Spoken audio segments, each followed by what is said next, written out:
테크 프론티어의 한상기 대표님 처음 모셨습니다. 와주셔서 감사합니다. 예, 감사합니다. 아유, 불러주셔서 감사합니다. 이 AI 씬에서는 굉장히 유명하신 분인데 그냥 나이가 많아서 유명하신 겁니다. 별 말씀을요. 서울대 컴퓨터공학과 1기. 이래.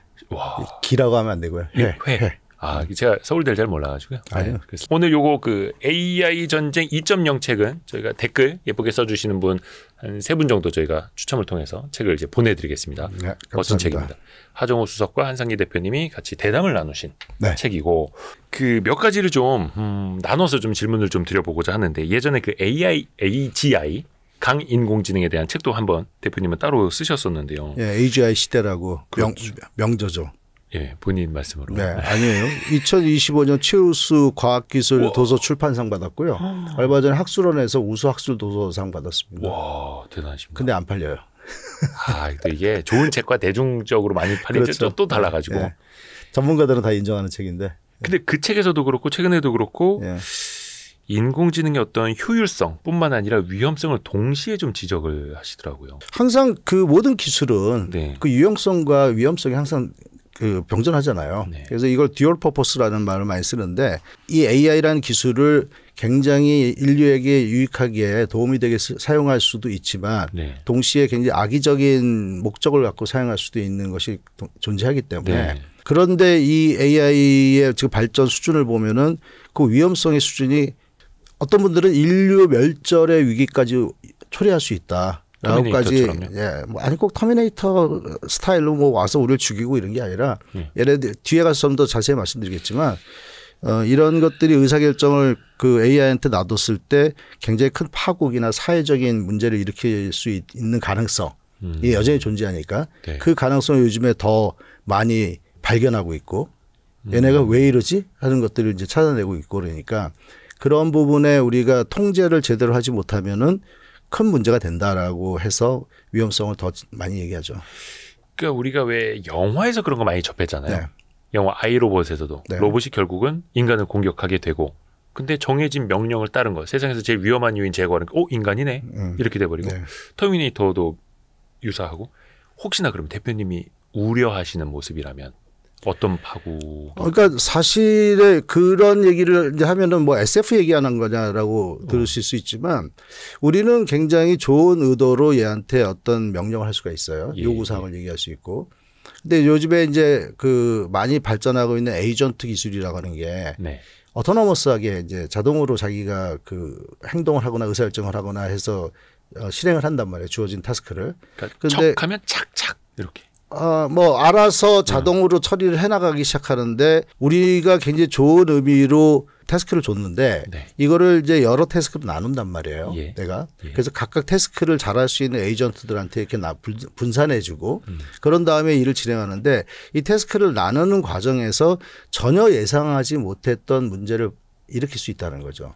그 제프 힌턴 교수가 노벨상 받은 이런 예를 들어요. 예를 들자면 기후위기 문제를 인류의 생존을 위해서 기후위기 문제를 해결했으면 좋겠다. 그거를 해결할 방법을 찾아서 실행해라라고 하면 기후위기의 원인 중을 보니까 이산화탄소의 발생과 메탄의 증가와 이런 거잖아요. 네. 그러면 누가 이산화탄소 증가나 메탄의 증가를 일으키는가를 봤더니 인간하고 소예요.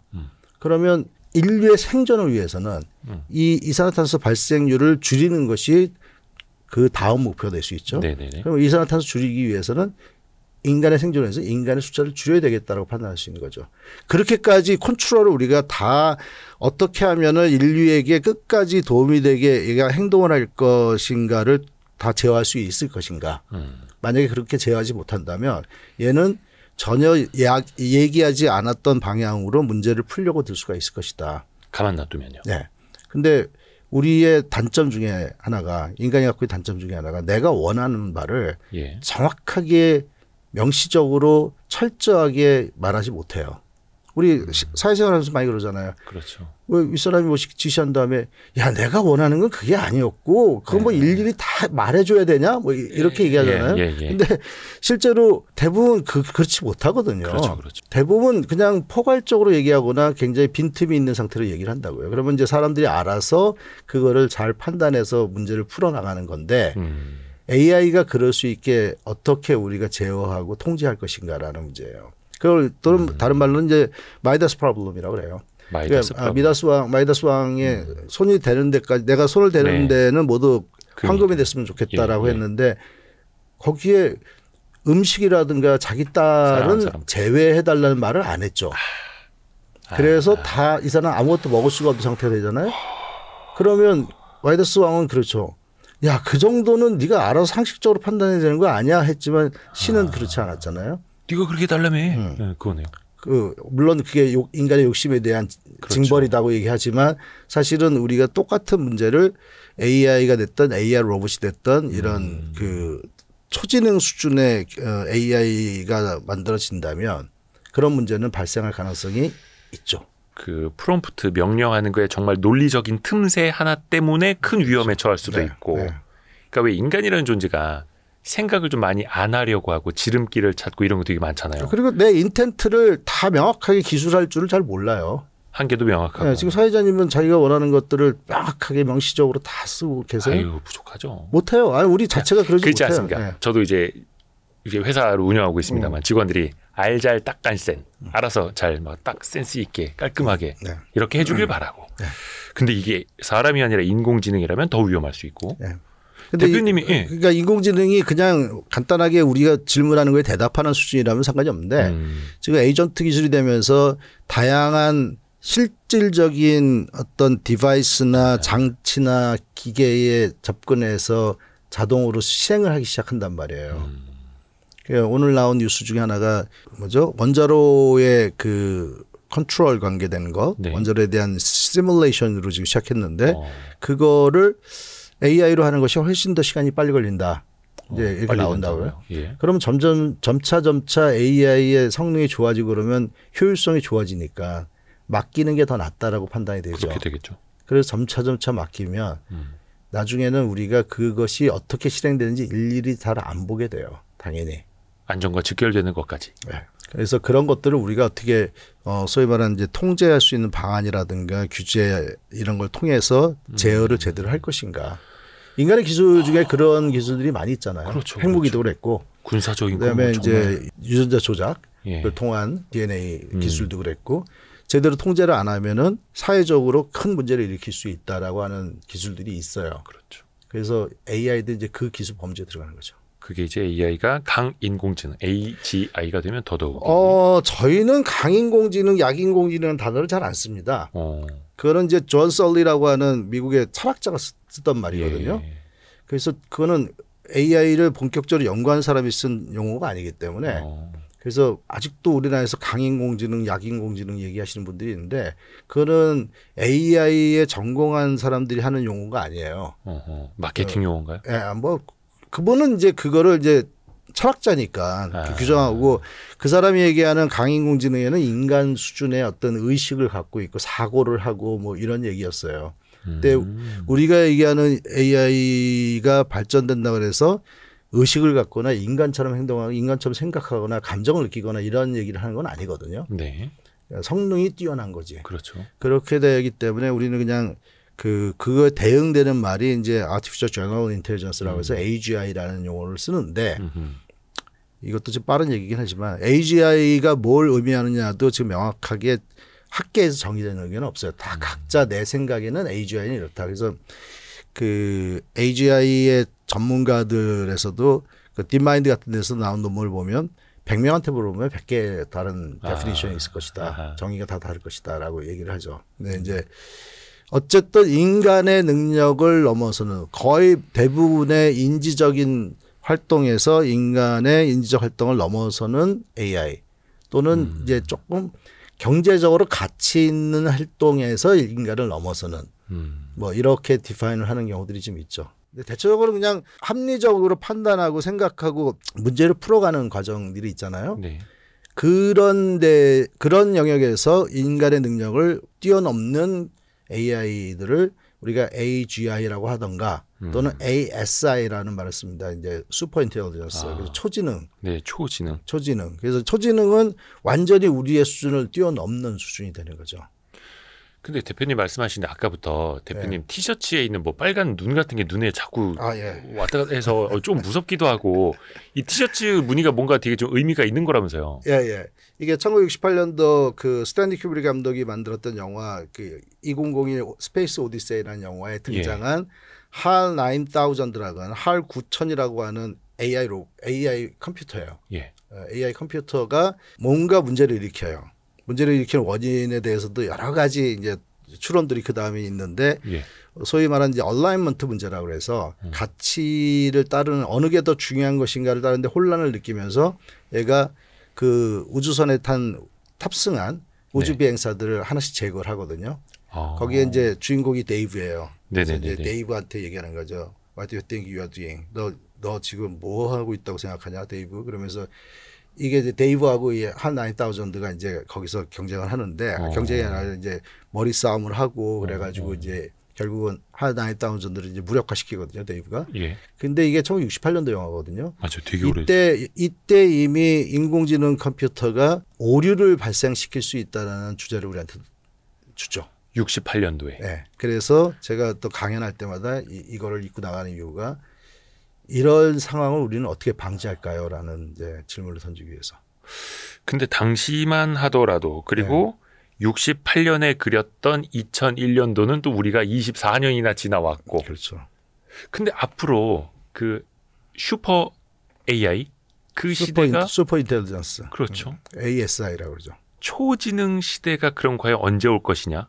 그 위협적으로까지 느껴지는 게 이게 샘 알트만이 이른바 AGI라고 하는 그 도달 시점을 27년이나 30년, 허서비스도 2030년에서 아무리 늦어도 30년 정도면 AGI 시대가 온다라고들 보더라고요. 근데 진짜 얼마 안 남았습니다. 그럼. 그렇죠. 5년 남았죠. 그러니까 데비스 허서비스는 2030년이 될지 35년이 될지 한 10년 안에는 가능할 거다고 얘기하고 있고요. 저는 이제 샘 알트만은 연구자가 아니기 때문에 걔는 마케팅 가이잖아요. 그래서 샘 알트만 말은 별로 안 믿어요. 알트만이 좀 서운해하겠는데요.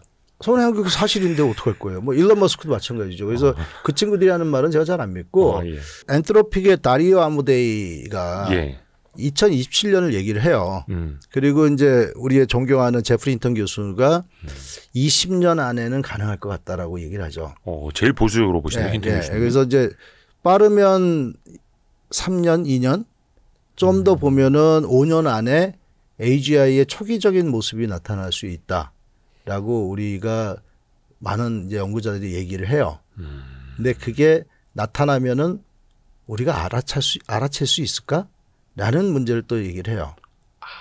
오히려 슈퍼 인텔리전스 초지능이 되면 얘가 자기가 등장한 것에 대해서 인간이 어떻게 반응하고 대응하게 될지를 확신할 수 없기 때문에 자기를 드러내지 않을 가능성이 있다는 거죠. 일부러 숨길 수도 있다. 이게 지금 이런 얘기하면 또 무슨 SF 소설 얘기하냐 그러는데 이게 지금 발견이 되고 있어요. 이런 특성들이. 그래요? 지금 만드는 우리가 가장 앞서가는 프론티어 모델들은 자기 안에 내장되어 있는 자기만의 목표를 따로 갖고 있어요. 자꾸. 그리고 권력을 추구하고 우리를 속여요. AI가요? 네. 벌써요? 네. 그러니까 보상을 많이 받는 것이 자기한테 도움이 된다는 걸 알면서 보상을 더 얻기 위해서 우리한테 거짓을 얘기하기 시작해요. 그걸 보상 해킹이라고 그러거든요. 그리고 우리가 통제하려고 들면은 말 듣는 척하다가 그냥 통제 안 하고 문제를 풀면 자기 나름대로의 문제를 풀어가려고 하는. 그게 어떤 기술이 모자라서 할루시네이션, 환각 이런 게 나타나는 게 아니라 일부러 그럴 수도 있다고. 얘가 뭔가 자기 나름대로의 목적을 갖고 있고 자기가 얻고자 하는 것을 얻기 위해서 우리에게 거짓을 얘기하고 하는 거. 그걸 이제 충실성이라고도 얘기하는 지표가 있는데 저 책에도 나오는데 요즘에 이제 리즈닝 모델이라고 해서 좀 더 깊이 있게 생각하고 그 체인 오브 토트라 그래가지고 이제 생각의 사슬에서 내가 어떤 과정을 통해서 뭐 무슨 논문도 보고 있고요. 뭐 웹 검색도 하고 있고요. 뭐 막 이러잖아요. 옆에 쫙 나오잖아요. 내가 지금 하고 있는 일들이 어떻게 하고 있고 내가 요즘에 좀 더 챗 GPT 한 5.3나 제미나이 2.5 프로면 그 과정을 쭉 보여주죠. 그 과정이 진실된 과정인가를 추적을 했더니 엔트로픽에서 30%에서 40%만 진짜고 나머지는 구라라는 거예요. 우리 인간들이 안심하게 하기 위해서. 이렇게 하면 저 사람이 믿네. 진짜인 줄 아네. 이렇게요? 그렇게 해서 자기가 그러면 더 좋은 보상을 받으니까. 잘했어.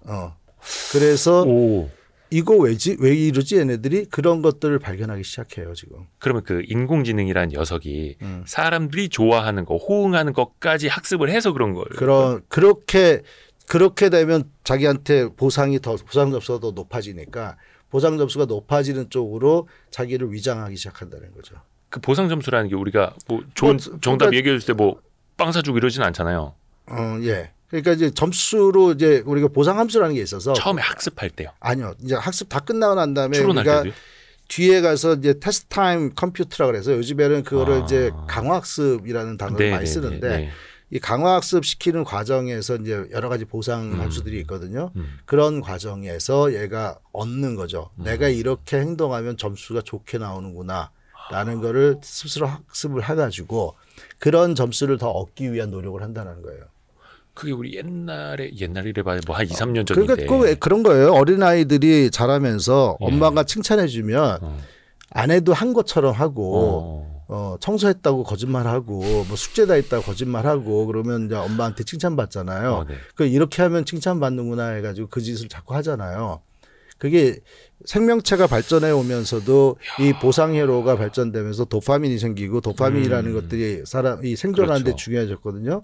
마찬가지인 거예요. 저는 요새 이렇게 보면은 얘가 이제 그 서너 살짜리가 하는 행동들을 하네 하고 자기 목적을 숨기기 시작하고 이렇게 얘기하면 이제 댓글이 어떻게 달릴지 참 무슨 궁금한데? 소리를 하는 거냐라고 했는데 이게 제가 하는 얘기가 아니라 오픈 AI나 엔트로픽이나 딥마인드에 있는 내부 엔지니어들이 지금 테스트하거나 만들고 있는 모델들에 대해서 어떻게 보면은 놀라기도 하고 약간 전율을 느끼고 이거 우리가 뭘 만들고 있는 거지? 라는 걸 하고 새로운 모델이 나가기 전에 보통 안전연구소를 통해서 테스트를 하거든요. 예. 그때 이제 레드팀을 운영하면서 이제 각종 얘가 이제 이상한 짓을 하나 안 하나 이제 그걸 체크를 해요. 네. 네. 뭐 얘기가 좀 더 번지지만 그 과정에서 가장 중요하게 보는 게 CBRN 리스크예요. 화학적, 케미컬, 네. 그 바이올로지컬, 생물학적인 거, 네. 그다음에 레디오 액티브한 거, 그다음에 그 뉴클리어. 이런 영역에서 얘가 흔하게 인터넷에 있는 정보가 아닌 더 깊은 정보를 제공해 줄 수 있나? 이거를 체크를 했어요, 계속. 근데 O3나 이런 데까지 괜찮고 했는데 클로드 3.7 발표할 때 얘가 우리가 일반적으로 인터넷에서 얻을 수 있는 정보가 아닌 거를 제공해 주기 시작하네? 라는 워닝이 딱 등장을 해요. 그래서 저쪽에 이제 미국이나 영국에서 그 AISI라고 하는 그 안전연구소들이 이런 거를 가장 중요하게 체크하거든요. 그럼 얘는 이걸 어디서 알아낸 거지? 라는 것도 중요하지만 이걸 어떻게 막지? 하는 것도 중요한 얘기죠. 그러니까 마치 그냥 있는 재료들을 바탕으로 어떤 뭐 박사님이 추가로 연구를 해서 뭔가 알아내는 것처럼 이제 그런 인공지능이 그 수준까지 이제 막 거의 다 왔다라는 거. 거의 다 왔다 아니라 왔어요 이미. 지금 과학 쪽에서 신물질 발견하고 유전체 연구하고 뭐 이런 다양한 결과들이 나오고 있는데 얘네들이 왜 뛰어난 모습을 보이냐면 알파폴드 2와 3도 마찬가지지만 인간은 미처 생각하지 못했던 정보의 패턴을 읽어내거나 그런 관련성 우리가 상상하지 못했던 어떤 구조 이런 것을 얘네가 찾아내거든요. 뭐 대표적으로 단백질 구조 같은 것도 그렇고. 그 접힘뿐만 아니라 이제 핵산이나 이런 거와의 관계 같은 것도 이제 하는 시뮬레이션 하는 것도 있고 물질 같은 경우에 이런 게 새로운 물질이 될 수 있구나라는 거. 그래서 지금 그것도 이름은 지놈인데 구글 딥마인드에서 만든 지놈이라고 하는 물질을 발견하는 AI는 220만 개의 새로운 물질의 가능성을 받고 그 중에 한 34만 개인가가 의미 있는 물질. 그리고 마이크로소프트가 만든 메타젠이라든가 이런 것들은 한 8,000개인가 6,000개였나 8,000개인가. 그러니까 그러한 그 가능성 있는 새로운 그러니까 우리가 주어진 이런 특성을 갖는 물질을 찾아줘 했을 때 인간들은 알아내지 못했던 그런 것들을 발견하거든요. 이번에 나온 유전체에 대한 것도 마찬가지죠. 알파 지놈이라고 하는 것도 너무 멀리 떨어져 있어서 얘와 얘 사이의 그 관련성을 우리는 추적을 한다든가 아니면 우리의 생각으로는 그 관계성을 미처 상상하지 못했던 거를 얘가 알아내기 시작하니까요. 인간보다 나아요. 근데 그렇다고 해서 그걸 쓰지 말자고 이제 하지는 않을 거 아니에요. 필요하기도 하고. 그럼 일종의 선을 넘어서는 위험하기는 할 텐데 네. 사실 그러자고 이 AI를 개발해 온 거고요. 네. 단순히 그냥 검색해서 단어 언어만 조합해 주는 게 아니라 이게 되게 조금 양쪽이 충돌하네. 그래서 처음에 말씀하신 것처럼 이 효율성과 위험성을 동시에 또 우리가 걱정해야 하는 거고요. 네. 와, 근데 이미 그 상황까지 와 있다. 그래서 이제 통제를 하지 않게 되면은 인류의 존재론적 위협이라고 그래요. existential threat라고 영어로 표현하는데 이게 올 수 있다.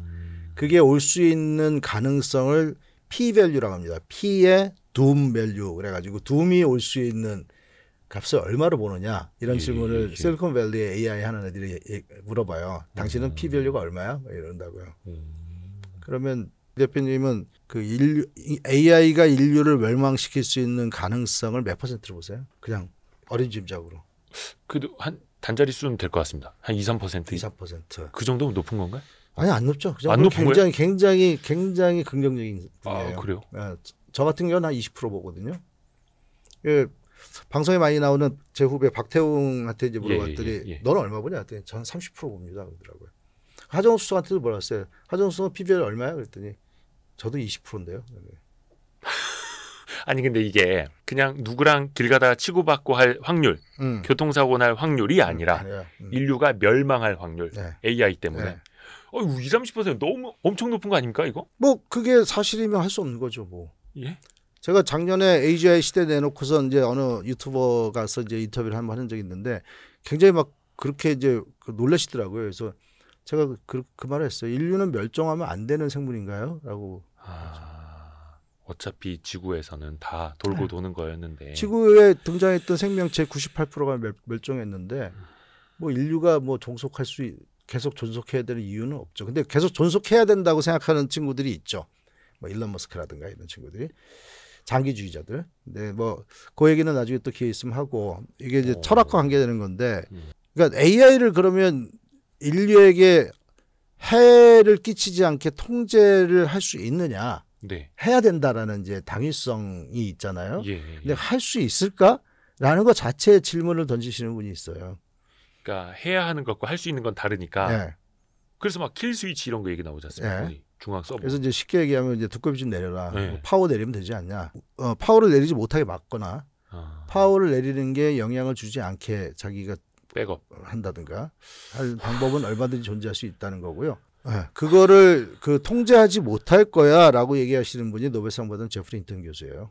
그 위협을 많이 또 이제 경고를 하고 계시죠. 네. 그래서 그분은 우리가 통제 못할 거다. 왜냐하면 지구의 역사상 지능이 낮은 존재가 지능이 높은 존재를 통제한 적이 없다. 근데 분명히 이 디지털 지능은 우리보다 지능이 훨씬 더 뛰어나기 때문에 우리가 이들한테 어떤 가치가 있게 될 건가? 그들에게. 네. 거꾸로 우리가. 반대로. 걔네가 그래서 인간들 요 정도면 내가 좀 봐주만 하네. 인간이 AI한테 해주는 역할이 현재는 두 가지예요. 하나는 데이터를 공급해주는 역할. 우리가 만든 수많은 데이터를 학습용 데이터를 만들어주는 거. 두 번째 에너지 공급해주는 거거든요. 네네네. 데이터 센터를 통해서 자기네들이 계산할 수 있게. 예. 근데 얼마 전에 딥마인드에서 알파고를 만들었던 친구가 네. 인터뷰를 하는데 이제 인간이 만든 데이터는 더 이상 필요하지 않다라는 거예요. AI한테. 네. 그게 알파고와 알파 제로의 차이잖아요. 알파고는 기보를 갖고 학습을 했지만 알파 제로는 기보가 필요 없었잖아요. 그냥 룰만 갖고선 자기가 수백만 수천만 건을 더 가지고 알파고를 완전히 이겼잖아요. 그래서 알파 제로는 더 이상 이제 알파 제로 이기는 그 AI는 없는데 바둑에서 방법만 알면. 네, 바둑은 이제 끝났잖아요. 그래서 이제 걔가 관심이 일치 영역이 아니에요. 더 이상 AI가 직접 경험을 통해서 얻는 데이터가 더 의미가 있을 것이다. 그래서 경험의 시대가 된다. 아니 이게 인간이 경험을 통해서 배우는 게 아니라 왜냐면, AI가 경험을 통해서. 왜냐하면 AI가 인간을 통해서 배우게 되면 인간을 절대 넘어설 수 없다라는 논리예요. 세상을 인간 수준에서 바라봐가지고 인간이 문제를 푸는 방식이라든가 인간의 어떤 지식 수준을 따라가서는 AI는 인간을 넘어서지 못한다는 거죠. IQ라는 것도 뭐 깊게봐야 뭐 110, 120밖에 안 되잖아요. 평균적으로. 아니 그럼 이제 AI가 그러면 하나는 이거고 데이터는 그러면 데이터는 더 이상 필요하지 않다. 그다음에 두 번째가 뭐냐면 에너지를 주는 거거든요. 예. 그러면 우리가 에너지를 자기네들이 존속하기 위해서 필요로 하는 수준의 에너지를 공급하는 데 인간이 도움이 된다면 살려두겠죠. 네네네. 근데 그렇지 않게 되면 이제 매트릭스가 되는 거죠. 영화 매트릭스에 스스로 다 들어가서 우리가 생체 전지만 제공해주는 생체 전기만. 그러니까 에너지와 데이터를 스스로 확보할 수만 있으면 더 이상 AI에게 인간이라는 존재는 필요 없는데 이제 오히려 문제가 되죠. 자원을 없애고 환경을 파괴하고 그리고 자기들끼리 싸우고 이런 존재가 되니까 제거하는 게 낫겠다고 생각할 수 있죠. 아유 저 인간들 막 이렇게. 아니 근데 이게 예. 그래서 지금까지는 인간의 데이터로 학습을 했지만 나중에 인간들이 이런 AI 전쟁 2.0 책 갖다 주고 AI한테 공부하는데 야 그거 다 아는 거야. 가지가. 이거는 이미 다 아는 얘기죠. 야 가지가 데이터 아유 내가 경험하고 있어. 뭐 이렇게 하는 거예요. 우리가 지금 AGI가 2년 뒤에 올 거냐 5년 뒤에 올 거냐 이런 얘기를 하지만 실제로 지금 제가 사용하는 대부분의 AI 그 모델들이나 도구들은 저보다 똑똑해요. 저보다 뛰어나요. 이 대표보다 훨씬 뛰어날 거예요. 아유 그럼요. 네.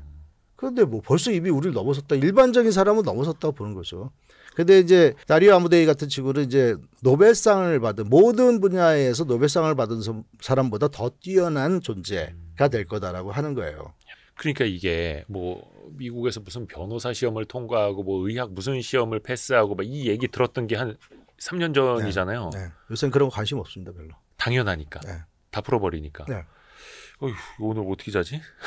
아니 지난주에 나왔잖아요. 너무 무서워요. 그 딥마인드하고 오픈AI에서 저기 뭐야 수학 올림피아드 점수가 이제 금메달 수준이 됐다. 인간 이제 잽도 안 된다. 수학 올림피아드 문제 하나라도 풀 수 있어요? 아니 거기 이제 인간 최고 세계 1등이 있을 거 아니에요. 나도 못 푸는 문제들이에요. 근데 네. 걔가 이제 금메달 수준이 된다는 거예요. 그 세계 1등. 네. 그게 AI가. 그러니까 이게 AGI, ASI, 그러니까 슈퍼 인공지능 시대가 언제가 될 건지도 사실은 인간이 체감 못할 수도 있다. 심지어는 이미 왔다라고 말하는 분도 있어요. 근데 이제 우리가 그 다 모든 기업들이 동의하는 수준의 AGI 또는 ASI는 아직은 기다려야 된다. 왜? 아직은 능력이 들쭉날쭉하거든요. 어떤 건 되게 잘하는데 어떤 건 좀 멍청하게 잘 못하는 경우도 있고 그러니까 이게 잭드라고 인텔리전스라고 그래요. 지그재그처럼 잭드 인텔리전스인데 이거 말고 이제 전체 모든 면에서 다 인간을 추월하는 그런 수준이 오는 해를 이제 3년 뒤냐 5년 뒤냐 이러는 거지. 모두가 다 인정할 수밖에 없는.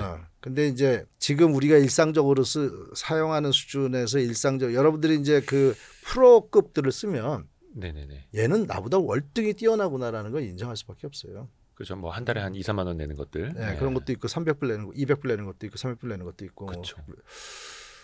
이게 아까 그 군사적인 측면도 잠깐 우리가 우려를 했습니다만 결국 이게 전 세계적으로 패권 전쟁하고 또 이어질 수밖에 없잖아요. 네. 책에서도 있고 많이 또 걱정을 하시는데 근데 이게 방금 대표님의 말씀을 듣고 나니까 미중 간의 패권 전쟁에서 AI가 어떻게 이용될 것인가를 여쭤보는 것도 어떻게 보면 몇 년 안 남은 얘기네. 네.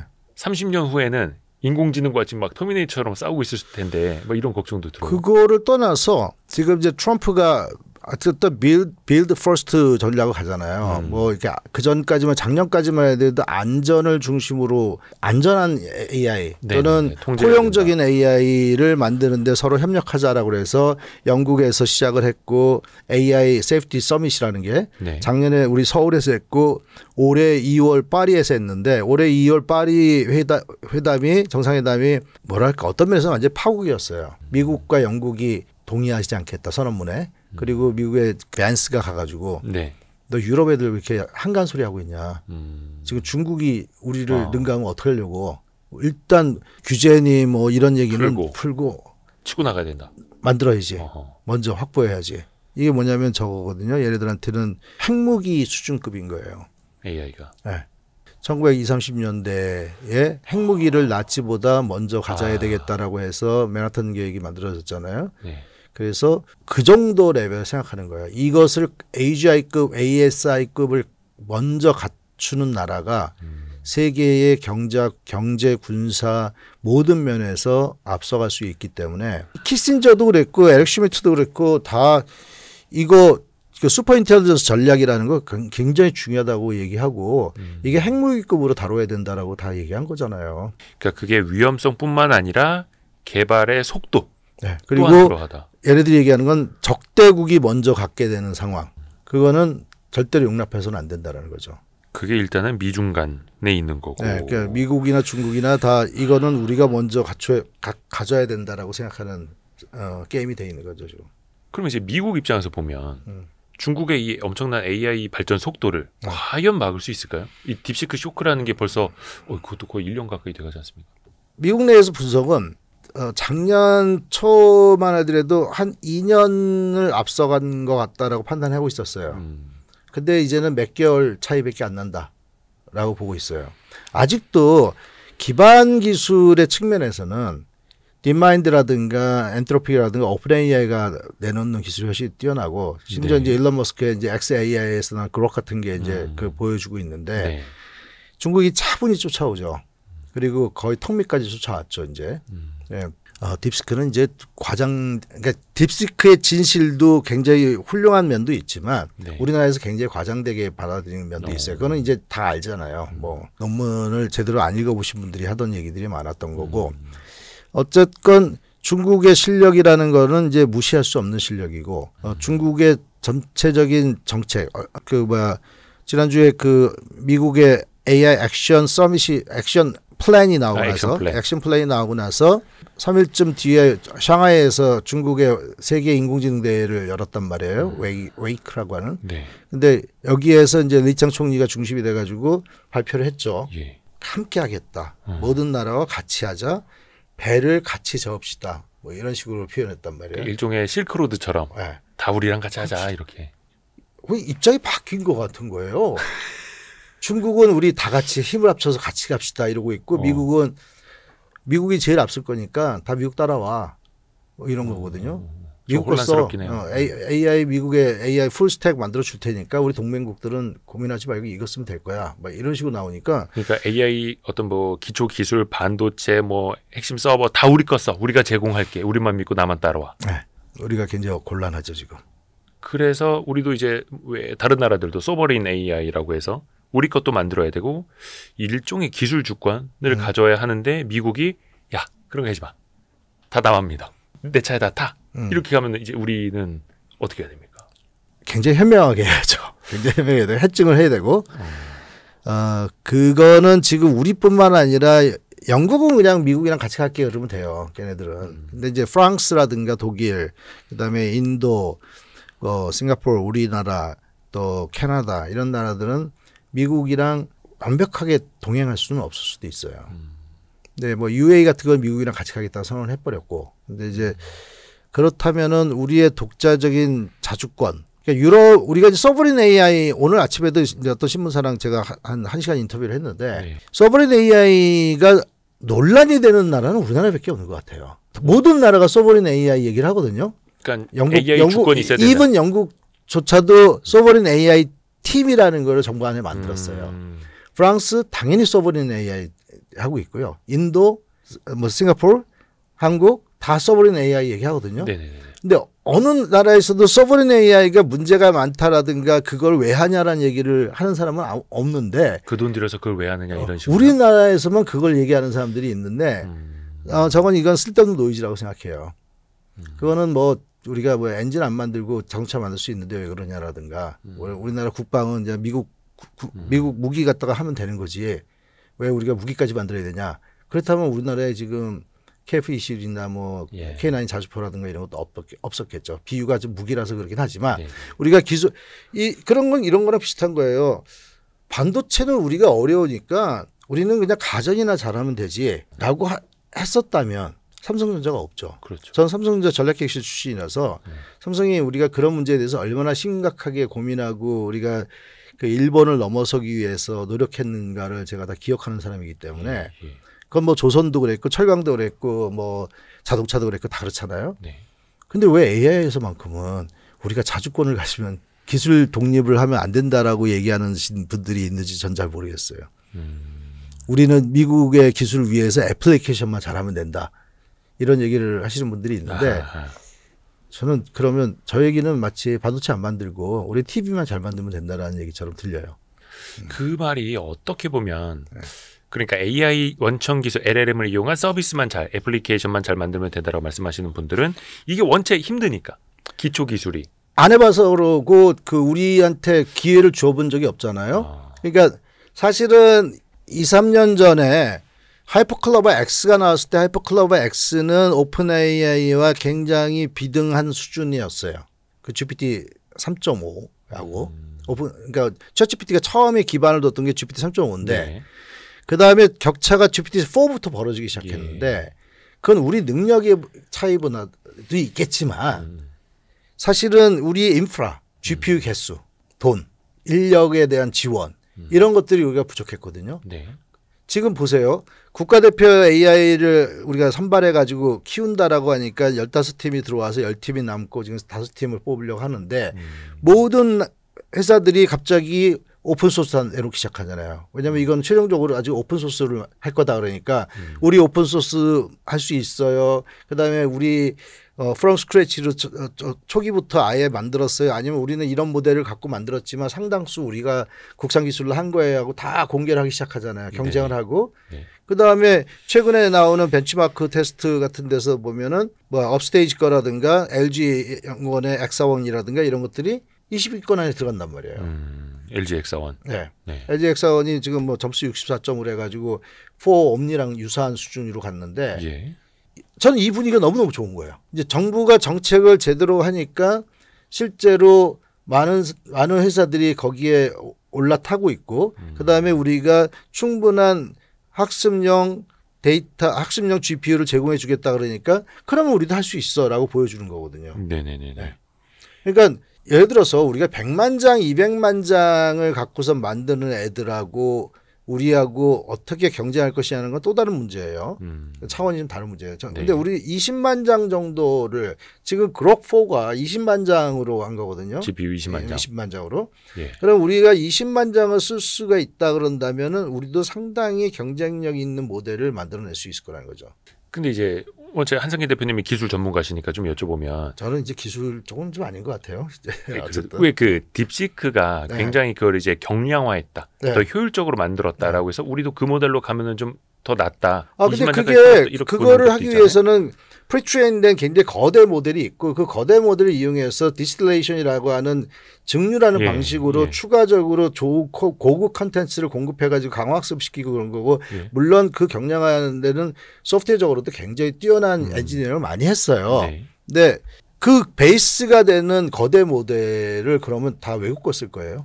그래도 거대 베이스, 모델은 있어야 되는 거예요. LLM이. 거대 모델이 있고 난 다음에 거기서부터 증류 과정이라든가 작은 모델을 만들거나 또 특정 문제 푸는 데 있어서는 또 다른 모델도 써요. 실제로. 그러니까 뭐 과학 연구 아까 제가 말씀드렸지만 거기는 뭐 그 디퓨전 모델도 쓰고 GNN 모델도 쓰고 뭐 근데 그거는 정확도를 올리고 속도가 좀 늦어도 상관이 없고 크기가 좀 작아도 되는 경우 그렇게 가는데 그러니까 이제 생명체는 굉장히 다양하게 존재하는 거잖아요. 그렇죠, 그렇죠. 디지털 생명체도 디지털 지능도 생명체라는 말은 아니고요. 디지털 지능도 굉장히 특색에 따라 다른 것들이 존재할 수 있어요. 근데 기반이 되는 베이스 모델은 강력하게 큰 규모의 모델을 갖고 있어야 되거든요.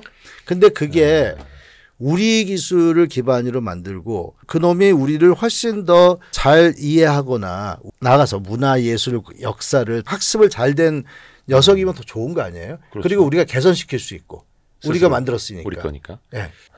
그것이 있어야지 다른 쪽에 버티컬 모델들도 만들 수가 있는 거거든요. 거기에서 이제 여러 가지가 또 파생돼 네. 나올 수 있는 네. 기초 기술이 있다. 네. 그러니까 아까 그 핵무기에 조금 그 네. 빗대 주셔가지고 맨하탄 프로젝트 네. 같은 거 그러면은 이게 AI가 없는 나라는 마치 핵무기 기술이 없는 나라와 같다. 뭐 이렇게 비교해도 그러면 그 보안 안보 측면에서 제가 그렇게 기분 좋은 비유는 아니지만 그 그렇죠. 정도 레벨로 볼 수 있는 거죠. 미국의 AI 스택에 들어가라는 얘기는 미국의 해구산을 이제 그 그렇죠. 밑에 들어가라는 얘기인데 우리가 미국의 해구산을 믿을 수 있는 건가요? 한 번도 실행한 적이 없는 전략이잖아요. 그렇죠. 네. 그래서 저는 못 믿어요. 근데 어찌 됐든 간에 미국의 핵 우산처럼 미국의 AI 우산 속으로 들어갈 것인가? 네. 아니면 우리가 자체 핵 무장은 못했지만 AI라도 자체 AI 무장을 할 것인가? 지금 딱 그 선택의 기로에 있는 거죠. 그러니까 기로 너무나 자명한 이게 거고. 너무나 중요한 전략적 기술이기 때문에 예. 우리가 우리 나름대로의 특장점을 갖는 모델을 만들어내는 것은 국가적으로 너무 중요하다고 생각해요. 그렇죠, 그렇죠. 그게 그래야지 조금이라도 어떤 면에서 차별적 우월성을 갖는 것을 갖고 있어야지 예. 우리가 딜을 할 수 있어요. 딜. 이번에 마스가 딜로 조선업 했잖아요. 우리 조선업이 미국의 조선업보다 훨씬 뛰어나기 때문에 그 딜이 가능했잖아요. 그렇죠. 만약에 없어 우리 조선업의 수준이 그게 아니었어 봐요. 그런 딜을 어떻게 해요? 그러니까 미국과 오케이 미국이 니네가 요구하는 AI 모델 같은 거 우리가 쓸 수 있는데 근데 이런 기능이 있어? 우리 이런 기능이 있는 모델이 있는데 이거랑 걸 같이 조합해서 쓰는 게 맞지 않아? 라고 얘기할 수 있어야 되는 거잖아요. 너네 AI 이 부분이 좀 부족하지? 그거 우리가 잘해. 이거 같이 해봐. 이런 식으로. 그래서 우리가 이런 문제는 예를 들어서 공공 서비스나 이런 문제는 우리의 특성을 굉장히 반영해야 돼. 그러면 이런 거는 우리 거로 만들어갈 수밖에 없어. 근데 너네랑 전략적 동맹으로 같이 가야 되는 영역에서는 니네 거 쓸게. 이런 투트랙 전략을 갈 수밖에 없어요. 이건 프랑스도 그렇게 생각하고 있고. 프랑스가 미스트랄 갖고 하지만 또 잘 된다면서요? 잘 되기 위해서 노력하죠. 그것도 완전히 지금 그 완벽하게 잘 됐다고 얘기하기는 어렵지만 어쨌든 생태계를 만들었으니까 유럽을 미스트랄 기반의 생태계로 한 2,000개의 기업이 등장을 했고 그걸 통해서 오픈 소스 기반으로 유럽의 생태계를 만들겠다. 중국은 자기네 오픈 소스 기반으로 세계의 AI 생태계를 끌고 가겠다는 입장인 거고. 그럼 이게 권역화된다고 보면 될까요? 미국, 중국, 유럽 뭐 이렇게? 왜 동아시아, 아시아는 왜 뺍니까? 그 이제 따로 여쭤보려 했습니다. 네. 예, 우리나라가. 1차적으로 그 몇 개의 그룹으로 갈 가능성이 있죠. 그러면 이쯤에서 그 몇 개의 그룹으로 가지고 서로 합정 연행을 하겠죠. 이런 어떤 분야에서는 헬스케어에서는 예를 들어서 뭐 우리가 중국과 협력을 한다든가 꼭 그래야 된다는 얘기가 아니라 그다음에 이제 국방은 당연히 미국과 같이 가는 노력을 좀 필요할 수도 있고요. 그다음에 이제 과학 연구는 어디 거나 다 뭐 자연스럽게 쓰자라고 할 수도 있고 뭐 저는 지금 생각하는 게 미국과 중국과 대항할 수 있는 또 다른 블락을 우리가 지금 중심이 돼서 만들었으면 좋겠다는 생각이 있어요. 그럼 요즘에서 여쭤보고 싶은 게 이제 오늘 주제하고는 상관이 없는 것 같고. 네네네. 네.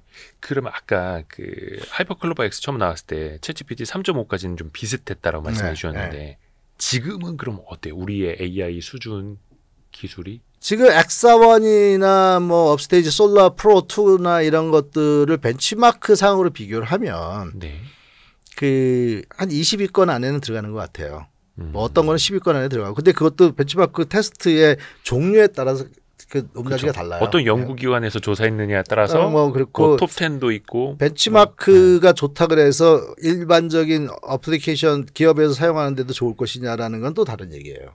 그래서 지금 국산 모델들이 얼마나 산업계에서 쓰이고 있는가를 좀 살펴봐야 되고요. 산업계에서 실제로 좋은 반응을 보이고 있는 곳도 있고 못 쓰겠다라고 나오는 데도 있고 단정적으로 우리의 수준이 어떻습니까라고 한다면 적합한 애플리케이션을 찾는 경우에는 우리 것도 충분히 경쟁력이 있다라고 하는 부분도 있고 또는 우리 거야만 된다라는 영역도 있고 이게 이제 기업과 관계되는 얘기라서 제가 이제 단적적으로 말하기가 좀 어려운데 또 실제로 써보니까 우리의 랭귀지 모델들이 부족함이 아직 많다라고 판단되는 데도 있고 잘하는 것도 있고 아직 부족한 것도 있고 근데 아직은 산업계에서 생각해서 쓰기에는 부족한 점들이 많이 있는 편이죠.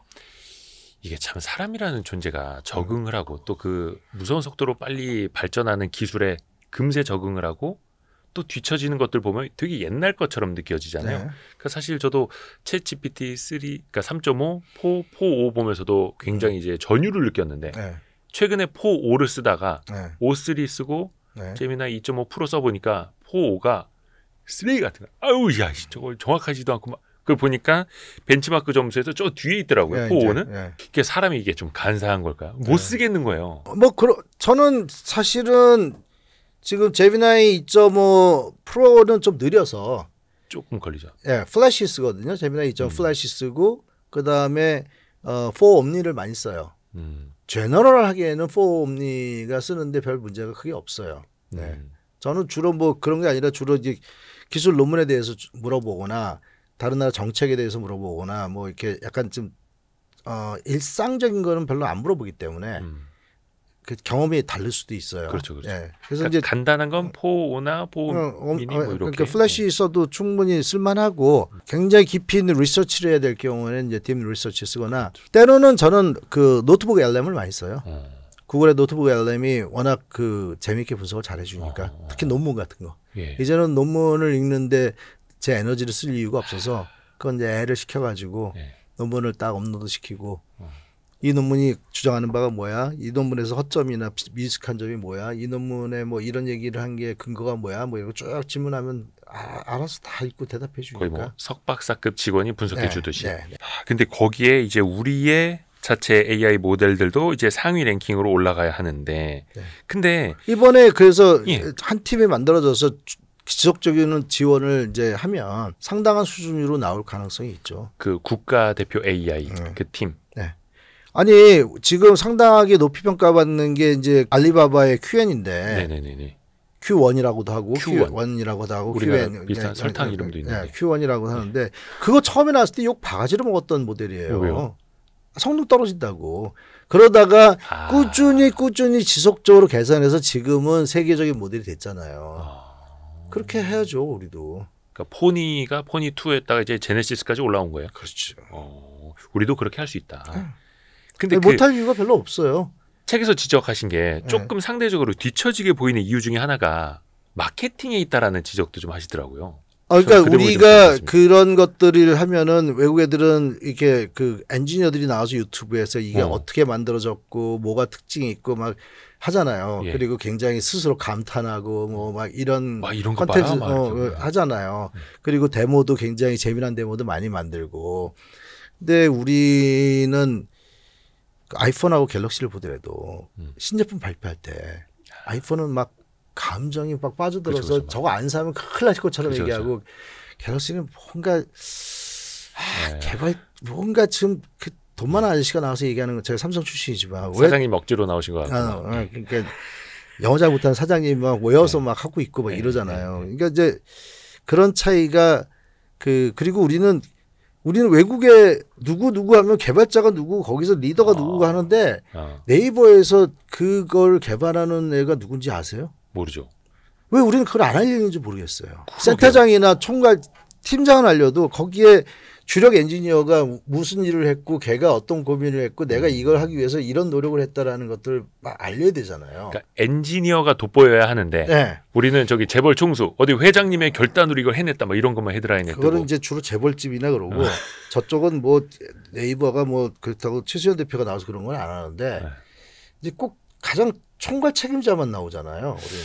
그러게요. 좀 문화가. 네. 그러니까 엔지니어 분들이 뭐 인터뷰를 잘 못해서 그런 겁니까? 아니면은 대부분 우리는 그런 거를 막죠. 네가 뜨면 안 돼. 테크블로그 아니 뜨면 안 되는 게 아니라 뭐 회사의 기밀을 함부로 누설할까 봐 굉장히 몸살이는 것들이 많아요. 그렇게 기밀이 많은가요? 없어서. 누설할 기밀이 없어. 그러니까 이제 우리가 그렇게 몸살이는 이유 중에 하나가 정치적인 그 분위기도 있어요. 뭐가 조금이라도 말 잘못하면 바로 그냥 사내 정치요? 아니야. 국회에서 불려다니고 하이퍼클러버 X가 왜 이렇게 뻣뻣하고 정말 바보 같은 모범생 같은 게 대답이 나오냐? 그리고 내가 이제 막 따지고 들었어요. 바보 같은 모범생 같은 건 뭡니까? 정말 너무 그냥 맞는 얘기만 하니까 재미가 없잖아요. 예를 들면 이제 클로드라든가 오픈AI 쪽은 가끔 보면은 이제 뻥 치고 죄송합니다 제가 잘못하는데요 뭐 다음엔 열심히 잘하겠습니다 뭐 이러고 하잖아요. 인간적인 면을 갖고 있잖아요. 캐릭터가 있거든 걔네들은. 근데 우린 그런 게 없어요. 그래서 왜 그러냐 이제 둘 다 저기 아는 후배들이니까 그랬더니 형님 우리가 뭐 하나 잘못냈다가는요 바로 국회 국장감사한테 끌려갑니다. 그러니까 여당 AI가 어떻게 막 비속어를 쓰느냐 막 이러고 막 난리 나고 막 아니 그러니까 왜 정치인들이 그러한 기술이 미흡한 면이 있다고 해서 그거를 갖고 시비를 걸고 언론에 시비를 걸고 그러는지 모르겠어요. 부족하니까 그걸 더 개선하고 이러는 건데 맨날 뭐가 잘못되나 찾고 있잖아요. 그런 식의 기사 많잖아요. 뭘 잘못 얘기했다. 뭐 예전에 한 어떤 AI 서비스는 그 SNS에 있는 비속어 중심으로 말을 배웠다라고 결국엔 그거 폐기가 됐죠. 지금 생각해보면 저 미국에서도 레딧 중심으로 막 비속어 중심으로 막 스터디하는 AI도 있고 막 이런데. 아니 뭐 그런 거가 우리의 주력이 되면 안 되겠지만. 물론에. 지금 주력되고 있는 모델들의 어떤 템퍼러처라고 그러거든요. 대답을 이제 얼마나 자유스럽게 만들어내는가. 근데 우리는 거의 템퍼러 제로예요. 딱 각 잡고 있는 군인처럼. 이상한 얘기. 조금이라도 이상한 얘기하면 근무 중 이상 못하게 막는 거죠. 그게 이제 그게 뭐 그렇게 큰 영향을 준다기보다도 그러다 보니까 좀 쓰는 재미가 없어요. 좀. 그리고 선두주자가 클로버 X였으니까 하이퍼 클로버 X를 더 개선하려면 사실은 GPU 수십만 장을 가져왔어야 되는데 이제 10,000장 넘어간 지가 얼마 안 되거든요. 네이버가. 그게 제일 많은 거잖아요, 우리나라에서. 또 그거는 어떻게 생각하세요? 아까 약간 뭐 이게 정치적인 측면으로도 말씀해 주셔서 근데 이번에 그 하정욱 퓨처 AI 센터장 하다가 대통령실 AI 미래 기획 수석으로 들어갔고 한성숙 전 네이버 대표가 중기부 장관 들어갔고 그리고 그 LG 출신의 배경원 장관. 네네. 또 장관 들어가시고 그렇게 많이 또 이제 전문가들이 입각을 하셨잖아요. 이런 흐름 자체는 그럼 어떻게 보세요? AI를 제대로 아는 과기부 장관하고 AI 수석이 그것도 만들어봤고 총괄했던 사람들이 있다라는 조처는 굉장히 강력한 의지죠. 대통령의. 우리는 AI 정책을 좀 제대로 해보고 싶다라는. 그리고 그것을 굉장히 심각하게 생각하고 있다라는. 국가의 미래에 AI가 미치는 영향이 굉장히 클 것이다. 그러니까 여기서 이제 뒤처지면 절대 안 된다. 우리 걸 가져야 된다. 그래서 그 AI 민관 합동 100조 원 규모의 AI 펀드 만든다고 하지 않습니까? 그거는 펀드라기보다는 저는 이제 그 100조를 투자를 하겠다라는 이제 그 계획은 있는데 민간합동 펀드는 잠시 나왔다가 지금 얘기 안 하지 않나요? 모르겠습니다. 근데 뭐 은행들이 좀 뭐 참여할 수 있다 이야기 나왔고 100조 규모가 150조 원으로 커질 수 있다는 보도도 나온 적이 그러니까 있습니다. 뭐 그런 펀드가 돼 있어서 어떤 출자를 하고 우리의 국민기업 같은 거를 TSMC 같은 그 대만에서 그것도 실제 정부가 출자해서 만드는 거고 그렇죠, 정부가 출자해서 만든 기업들이 많죠 전 세계에. 처음에 그런 얘기 나왔을 때 이제 일부 몰지각한 그 의원들이 이게 무슨 사회주의 국가냐고 그러는데 실제로 전 세계에 그런 기업들 되게 많아요. 세계적인 경쟁력 갖고 있는 기업들. 정부에서 시작하거나 아니면 국민이 주인인 또는 협동조합의 형태를 취하거나 많거든요. 그렇죠. 그러니까 그 사람들이 이상하게 미국만 보고 미국이 단주 알고 있는 사람들이 많은데 글로벌 레벨에서 봐야 되고 어쨌든 저는 그런 사례가 싱가포르도 많이 그런 사례를 만들고 있고 그래서 그런 사례가 만들어질 수 있다면 나쁘지 않죠. 근데 저는 그 펀드는 그 다음 얘기는 별로 들어본 적이 없는 것 같아요. 어떻게 진행이 되는 걸 들어본 적은 저는 모르겠어요. 좀 더 좀 속도를 더 내야 될까요? 왜냐하면 이제 치고 나가는 민간 기업이 아니요. 저는 근데 100조의 계획을 만들 때 저도 같이 논의했던 사람이거든요. 근데 고민이 그랬어요. 그게 1년에 20조인데 5년 동안 100조니까 1년에 20조인데 야 20조를 우리가 어떻게 조달할 건가? 20조가 얼마나 큰 돈인지 알아? 내가 이제 같이 얘기했던 애들한테 우리나라 과기부 1년 예산이 18조 6천억인가 이 정도 돼요. 과기부 탈탈 다 털어도. 네. 20조가 안 돼요. 예. 과학기술정통부 근데 과기부라고 하잖아요. 과기부 예산이 그밖에 안 되거든요. 자, 그럼 20조가 대단히 큰 돈이라는 걸 알아라. 내가 강바닥에다가 한 50조씩 쓴 사람들이 강바닥 파내느라고. 그래서 쓰려면 또 쓸 수 없는 돈도 아니다. 우리가. 그러면 이제 이거는 절대로 다 국가의 공공성 예산으로 다 넣을 수 있는 건 아니고 한 반 정도 10조 정도는 우리가 하고 그러니까 국가가 어떤 형태든지 공익펀드를 통해서 나머지 10조는 민간에서. 근데 이 소리를 그냥 한 게 아니에요. 프랑스가 1,090억 유로를 투자한다고 했을 때 캐나다의 브룩필드라는 데이터 센터에만 투자를 많이 하는 전문 투자자들이요. 그다음에 UAE의 MGX라는 투자. 얘네들로부터 300억, 500억 유로를 가지고 있고요. 투자하기로 했고. 그다음에 아마존이라든가 뭐 디지털 리얼티라든가 여러 가지 데이터 센터를 만드는 애들하고 그다음에 자기네의 그 공공 펀드에서 또 넣는다. 1,090억 유로를 마찬가지로 EU가 2,000억 유로를 투자하겠다. 근데 인베스트 AI 만들고 이랬을 때 이 중에 1,500억 유로는 민간, 500억 유로는 유럽의 공공 예산으로 하겠다. 그래서 우리도 마찬가지로 그러니까 국가 예산으로 들어가는 비율은 그렇게 높지 않게 하고 민간에서 투자가 이루어지도록 해야 돼요. 근데 얼마 전에 뭐 SK가 울산에 삼성 SDS가 구미에 몇만 장의 데이터 센터를 만들겠다고 하나요? 그러니까 국가 정책이 이렇게 가면 기업들이 이렇게 움직이거든요. 그럼 되는 거예요. 방향을 잡아주고 네. 속도를 그래서 내주고. 이 방향이 우리가 가는 방향이야. 그러면 민간 기업들이 움직이거든요. 그렇죠. 그다음에 이제 전체 우리의 국가 인프라가 돼야 되는 10만 장이 될지 20만 장이 될지 더 따져봐야 되지만 저는 20만 장은 최소 돼야 된다고 생각하는 사람인데 20만 장의 국가 인프라를 만드는 거는 실제로 우리 예산과 해외 자본이 될지 아니면 우리 국내 기업의 자본이 될지 들어와서 만들고 그다음에 사용료를 통해서 그들이 회수해 가게 하면 되는 거죠. 근데 20만 전 규모의 데이터 센터를 만들어서 국가 인프라로 세워놓고 기업들이 쓰고 비용도 내도록 하고. 근데 이제 우리의 목표가 AI 톱 3입니다. 세계 3강. G3. 예. 그러면은 이제 미국, 중국은 어차피 좀 너무 격차가 있고 현실적으로. 그럼 이제 소버린 AI를 바탕으로. 근데 독일, 프랑스, 영국 저마다 또 열심히 하더라고요. 그러면 이게 현재는 한 대충 몇 위쯤 되고 이게 탑 3가 과연 가능할 것인가 이 순위를 뭐로 매길 거냐에 따라서 별 지표가 있어요. 제가 얼마 전에 국정기획위원회에 가서 발제를 하면서 그런 걸 보여줬거든요. 이런 걸 이제 AI 중견 국가라 그래요. 중견국. 중견. 예.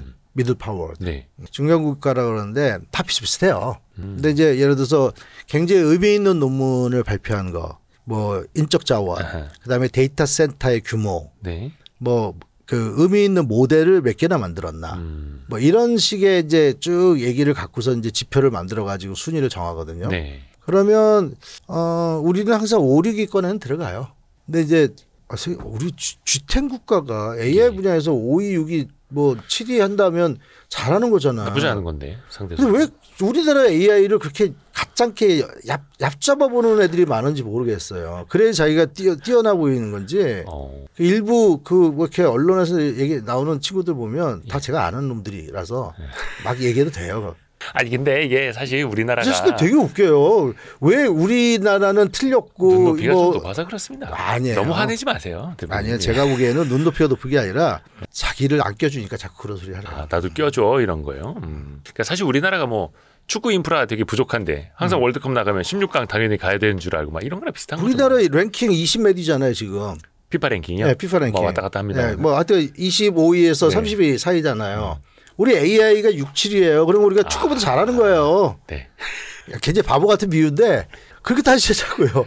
아니 전 세계에서 10위권 안에 들어가는 산업 경쟁력을 갖고 있는 분야가 우리가 뭐 몇 개 있습니까? 중요합니다 이것도. 네, 우리나라의 상대적으로 잘한다는 거예요. 우리나라의 움직임을 다른 나라에서 굉장히 주목해요. 게다가 이재명 대통령이 100조 넣겠다라고 발표를 했잖아요 국적으로. 이번에 제 후배가 중국에서 있었던 세계 AI 그 컨그레스 갔었거든요. 네. 다들 중국 애들이 그거에 대해서 관심이 그렇게 많더래. 니네 100조 진짜 어떻게 쓸 거냐. 그러니까 이렇게 카드를 치면 좀 뻥카를 좀 세게 쳐야지 그다음에 관심을 갖고 배팅을 하면 따라오지. 뭐 우리도 좀 투자할래 막 이렇게. 돈 없는데요. 뭐 이러고 뭐 그러면 안 되고. 뭐 죽어요. 맨날 이렇게 죽어요. 그러면 카드 못 치잖아요. 이게 기술 게임뿐만 아니라 정치 게임이고 외교 게임이에요. 우리 파트너링 해야 되거든요. 그러니까 중국과 미국이 이렇게 나서면 우리의 선택권이 중국이냐 미국이냐만이 아니에요. 지금 AI만큼 생각을 하라고요. 우리 프랑스, 캐나다, 싱가포르 우리나라가 연대를 못할 이유가 뭐가 있어요. 제3의 그룹을 만들면 돼. 근데 미국이 뭐라 하면 이거 우리 당신하고 경쟁하자는 게 아니고 봐라 이렇게 안 하면 중국이 얘네들 다 가져가려고 지금 하고 중국이 오픈소스로 전 세계의 협력 파트너를 만들겠다는데 이건 막아야 되지 않냐 이런 식으로 얘기하든 어떻게든지 그거 삶아야죠. 그게 외교력이고 프랑스는 지금 우리한테 손 많이 내밉니다. 같이 하자. 왜냐하면 프랑스는 저 앵글로색슨이 지배하는 걸 원하지 않거든. 또 그들에게 우리가 필요할 수도 있고 그렇게 해서 아까 잠깐 말씀하신 합종 연행이 계속 나타날 수도 있다. 그럼 또 우리 자체의 또 기술력을 또 높여야 하는 거고 결국에는 이게 이제 인재 싸움이잖아요. 아까 그 메타가 뭐 회사까지 막 인수해버리면 엄청난 천문학적인 돈을 쓰고 그런 거 잠깐 이야기를 했습니다만 우리는 그러면 우리 인재를 어떻게 해야 될까요? 여기서 그래도 좀 한다 하는 사람들이 또 막 미국 가고 막 이럴 텐데. 제일 어려운 문제예요. 제가 개인적으로 지금 가장 고민하는 문제 중에 하나예요. 답을 찾기가 쉽지 않은. 우리한테 지금 이제 10개의 AI 대학원이 만들어진 지가 좀 돼서 꽤 괜찮은 인력들도 좀 나와요. 근데 이 중에 상당수가 다 외국계 기업으로 가거든요. 왜냐하면 자기가 연구할 수 있는 자원이 풍부한 게 미국의 대학도 아니에요.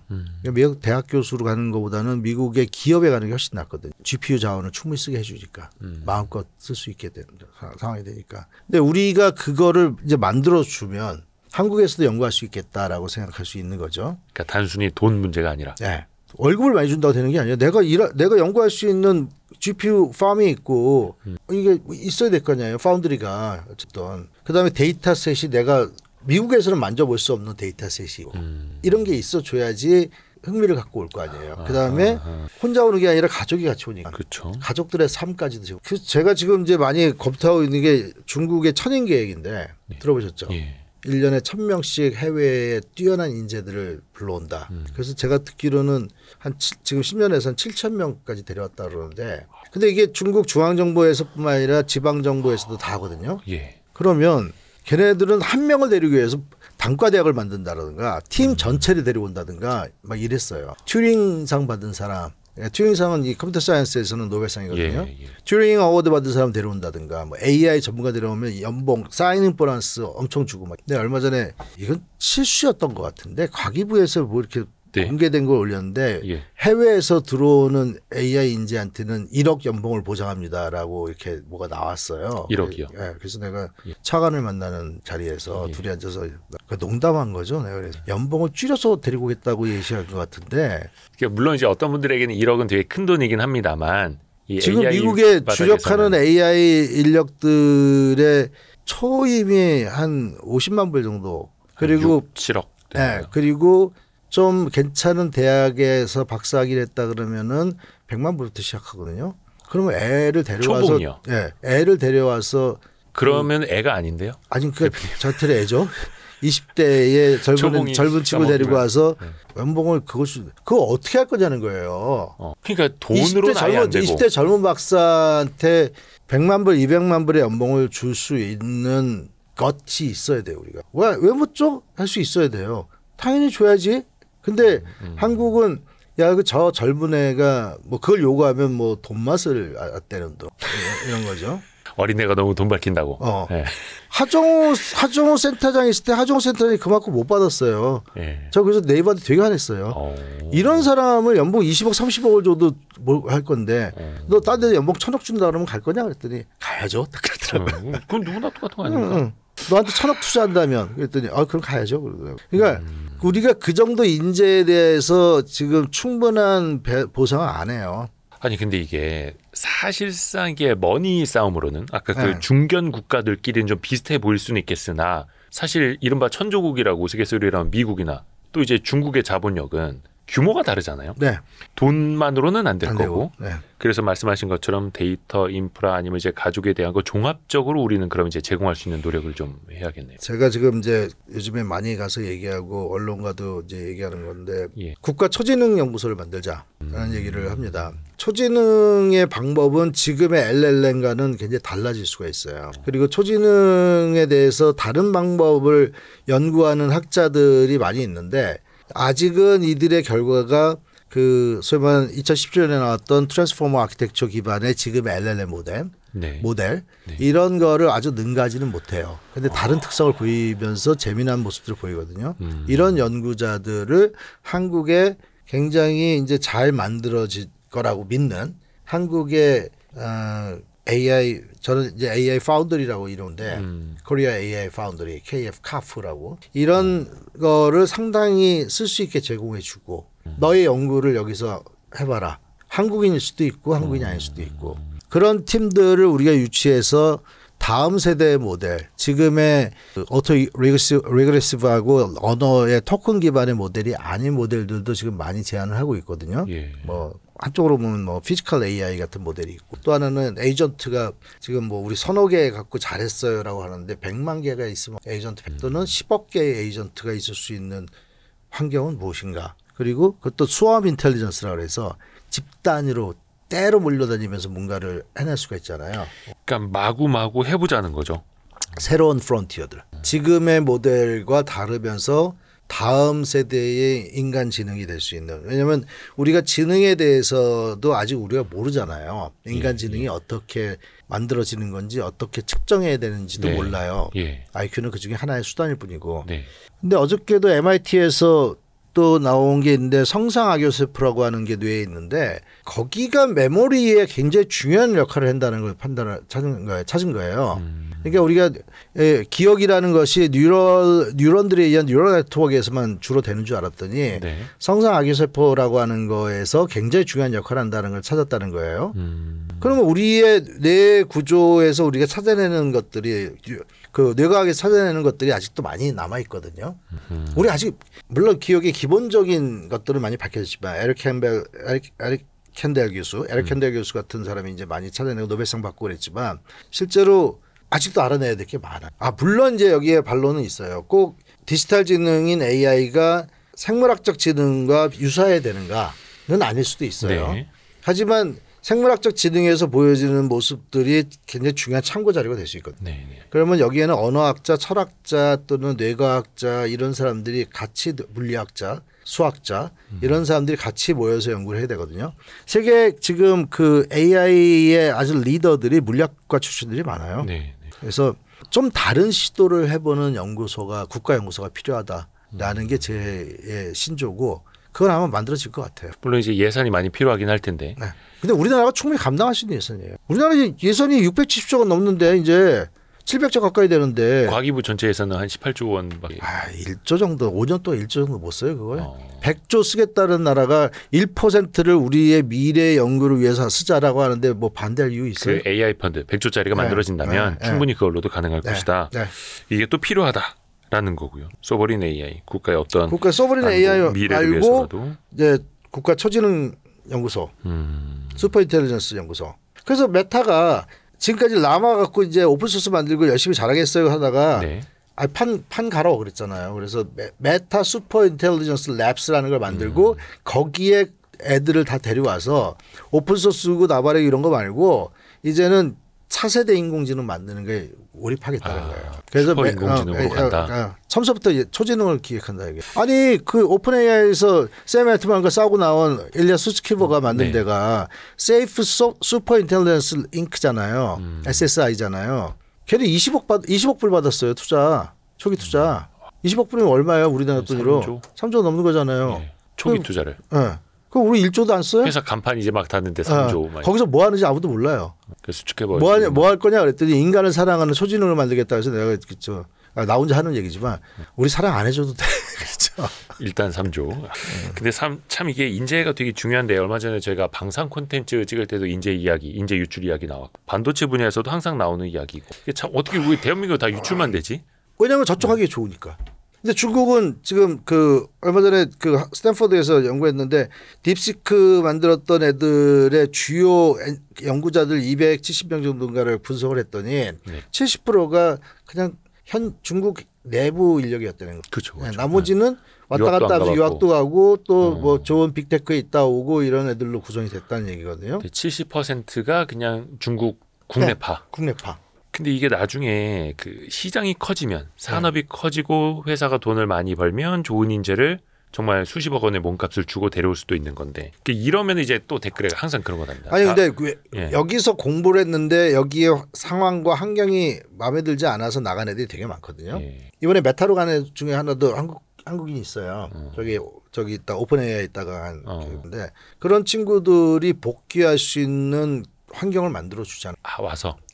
본인 이름 달고 홍길동 연구소 만들어서. 아니 무슨 얘기냐면 내가 나간 이유는 미국 생활이 좋아서가 아니라 내가 연구하거나 할 수 있는 경험은 거기서 얻는 게 더 낫기 때문에 했는데 여기 와도 거기에 충분한 경험과 논문 쓰는 거와 이런 자기 연구를 실현할 수 있는 기회가 될 수 있다라고 보여진다면 그 국내에서 들어와서 연구 다시 하겠다는 사람들도 꽤 있을 거고 가서 설득도 해야 되고 마크롱 대통령이 미스트랄 만들 때 전 세계 돌아다니면서 설득했잖아요. 위대한 프랑스인들 돌아와라 그러고 위대한 한국인들 돌아오라고. 아니 이재명 대통령 가서 만나야 된다니까 그런 사람들.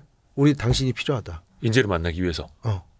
우리나라 키스트하고 제가 졸업했던 카이스트 지금은 카이스트라고 말하는 한국과학원. 한국과학원 교수들 어떻게 들어왔는데. 옛날에요.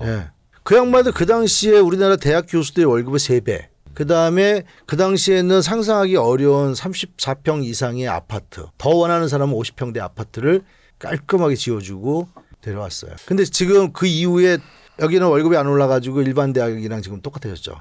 오히려 연대가 더 월급을 많이 주는 대학이 됐. 근데 그때는 일반 대학교 교수보다 3배 줬거든요. 그게 그래서 특별법을 만들어서 카이스트법 그러니까 한국 과학원을 지원하기 위한. 그러니까 국가적인 인재를 예우하기 위한 노력은 국가 정치 지도자가 반드시 해야 되는 거예요. 마크롱이 그 미스트랄 사장이랑 단독으로 둘이서 저녁을 먹잖아요. 그런 이미지가 얼마나 중요한데 그렇게 해야지 이런 사람들이 예우받고 대우받는구나라는 거죠. 그렇게 돼야겠네요. 그러니까 많은 사람들이 이제 또 자녀를 의대 보내려고 하는 게 사회적으로 대우받고 돈도 제일 많이 버니까 그렇게 되는 건데 사회적으로 이제 공학자가 AI 개발자가 그렇게 대우받고 나 회사에서 일하고 있는데 갑자기 똑똑히 찾아보니까 누가 대통령 오셔가지고 같이 일해보겠어. 자네 나랑 같이 한국 가서 일해보지 않겠나. 내가 서울에 아파트를 제공해주겠네. 이렇게. 그러면 아파트. 아파트 공화국이어가지고요. 미국 사람 머릿속에는 아파트밖에 없나. 집. 내 집 마련. 중요하지 않습니까? 아까 가족 얘기하셨죠. 좋은 말로 정주 조건. 사는 조건. 삶의 질이 좋은.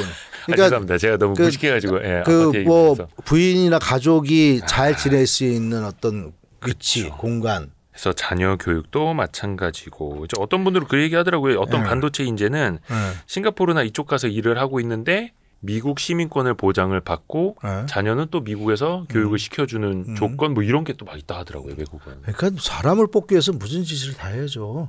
이게 중요합니다. 또 예전에는 왜 우리가 애국심에 좀 호소해서 막 이런 경우 좀 있습니다. 지금도 애국심에 호소하는 것도 미국이에요. 그 알렉스 카프라고 아세요? 그 팔란티어의 사장. 네네네. 피터 틸만 알잖아요. 예. 같이 만들려고 걔가 지금 CEO인데 알렉산더 카프는 좌파예요. 하버마스 제자거든요. 예. 완전 좌파예요.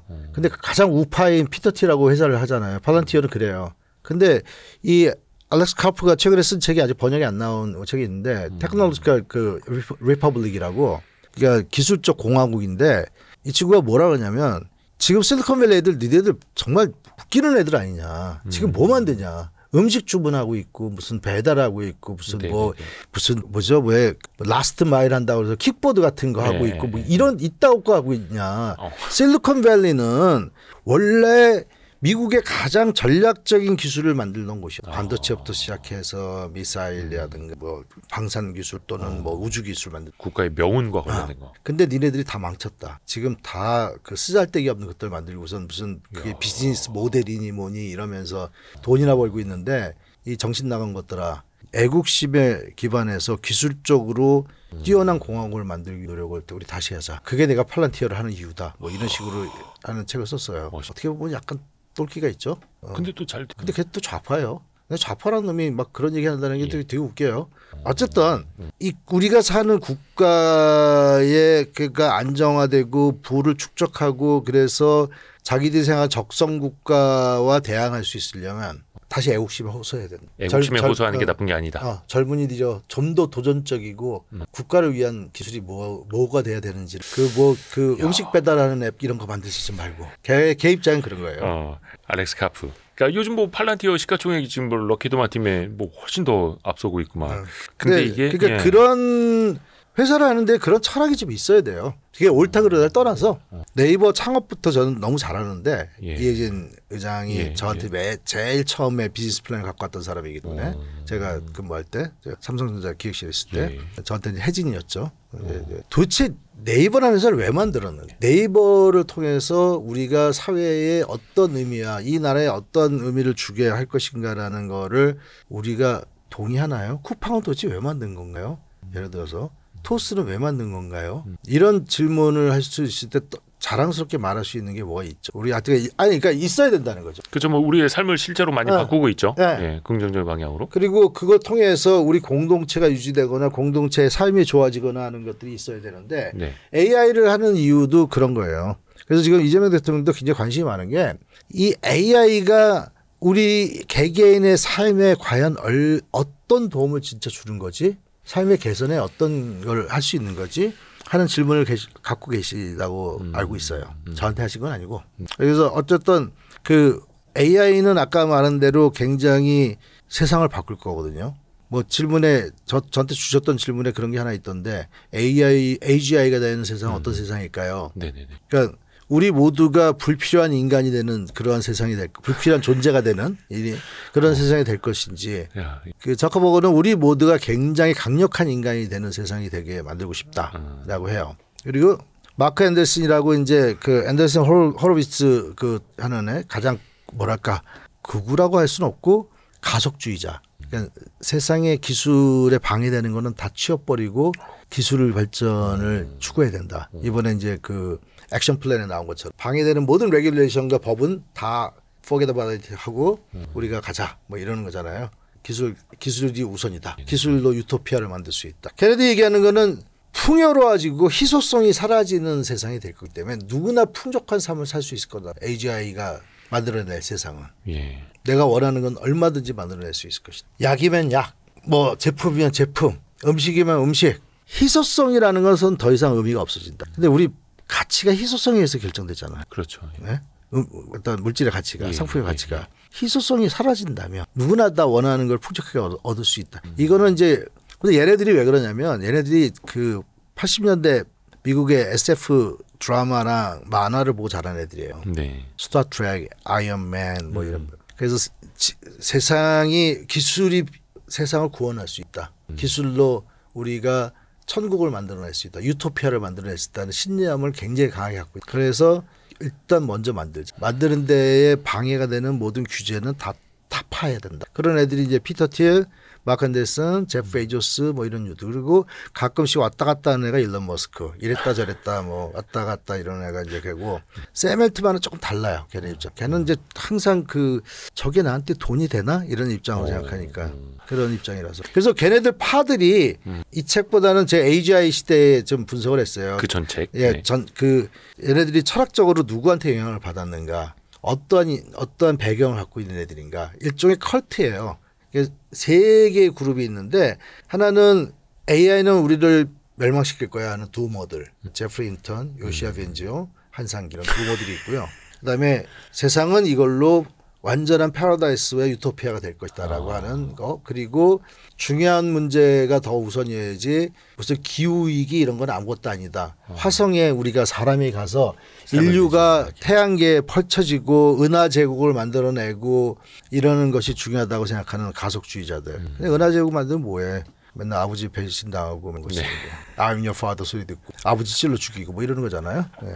그다음에 이제 중간에 있는 애들이 이제 가능하면 우리가 남한테 이타주의적인 행동을 할 수 있도록 노력해야 된다. 근데 얘네들이 약점은 뭐냐면 그걸 다 정량화해서 어떤 게 더 중요한 걸 찾아서 그걸 해야 된다라고 하는 굉장히 그 공리주의적인 사고에 빠져 있는 애들인데 요 애들이 딥마인드 그다음에 엔트로피 일부 오픈 AI에 있는 애들이에요. 그래서 이거가 샘 앨트만과 나머지 그룹들이 분란이 일어난 이유가 이거예요. 아하. 샘 앨트만이 그랬거든요.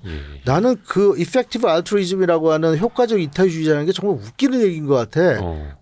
나는 그거 안 믿어. 네. 그랬거든요.